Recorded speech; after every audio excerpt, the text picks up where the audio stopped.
please refer to my book. Beginning in 1990, the Council started dabbling in climate change.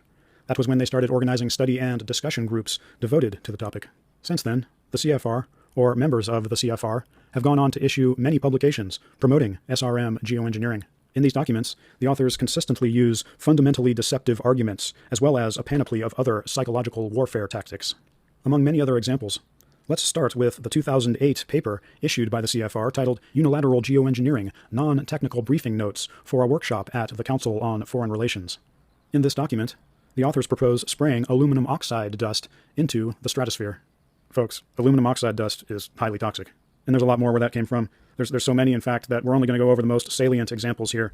A more comprehensive list of all the documents the CFR has put forward, or CFR members have put forward, can be found in my book. In 2010, CFR members Granger Morgan and John Steinbrunner held a panel discussion at Pratt House titled Developing an International Framework for Geoengineering. During the discussion, Morgan fretted about a, quote, black program currently conducting SRM geoengineering. He said, quote, I think it would be truly disastrous if, we discovered a few years from now that there was a black program that some government had stood up to sort of learn on the quiet how to do this, unquote. In other words, he's saying he doesn't want this currently ongoing operation to be exposed before they can legitimize it.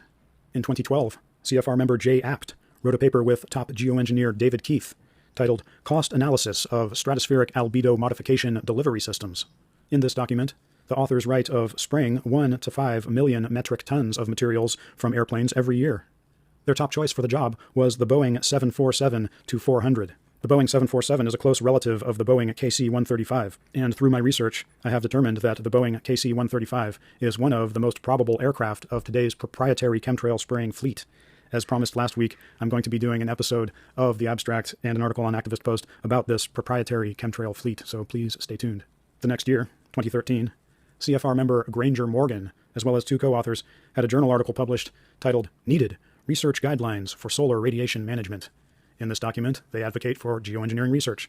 They write, quote, a small fleet of specially designed aircraft could deliver enough mass to the stratosphere in the form of small reflecting particles to offset all of the warming anticipated by the end of this century for a cost of less than $10 billion per year, unquote. Again in 2013, CFR members Morgan, Apt, and others came out with a document titled The Truth About Geoengineering, Science Fiction and Science Fact. In this document, they write, flying a fleet of high-altitude aircraft that spray particles into the upper atmosphere would cost perhaps $10 billion per year, unquote. The authors also warn that, quote, small-scale field trials in the upper atmosphere to test components of an SRM system are particularly urgent, unquote.